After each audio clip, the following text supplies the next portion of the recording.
बिस्मिल्लाहिर्रहमानिर्रहीम। अस्सलाम वालेकुम। आपका मेज़बान आमिर शहजाद एक नई वीडियो के साथ आपकी खिदमत में हाजिर है।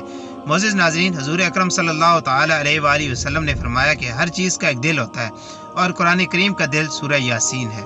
उलमाए किराम फरमाते हैं कि जो शख्स सुबह और शाम सूरह यासीन पढ़ता है तो अल्लाह ताला उसकी 80 ज़रूरियात पूरी करते हैं, और सबसे अदना ज़रूरत फ़िक्र और फाका और मोहताजी है। मोअज़्ज़िज़ नाज़रीन, क़ज़ाए हाजात के लिए नमाज जुम्मा से फारिग होने के बाद किबला रू होकर सूरह यासीन 3 बार इस तरह पढ़ें कि पहले मुबीन पर पहुंचे तो सूरह इखलास पढ़ें, दूसरे मुबीन पर पहुंचे तो सूरह कौसर पढ़ें, तीसरे मुबीन पर पहुंचे तो सूरह अलम नशरह पढ़ें, जब चौथे मुबीन पर पहुंचे तो सूरह फातिहा पढ़ें, जब पांचवें मुबीन पर पहुंचे तो आयतुल कुर्सी पढ़ें, और जब छठे मुबीन पर पहुंचे तो ये पढ़ें, अल्लाह लतीफ़ुन बिइबादी यर्ज़ुक़ु मन यशाअ बिग़ैरि हिसाब।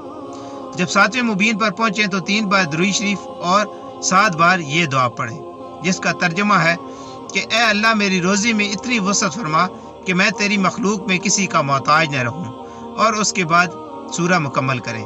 मोअज़्ज़िज़ नाज़रीन, आज की वीडियो आपको कैसी लगी कमेंट बॉक्स में ज़रूर बताएं। अगर आपको अच्छी लगी है तो इसको लाइक करें और दूसरों के साथ शेयर करें, और हमारा चैनल इस्लाम का नूर सब्सक्राइब करें। अपना और अपने इर्द गिर्द के लोगों का बहुत सारा ख्याल रखें। अल्लाह हाफ़िज़।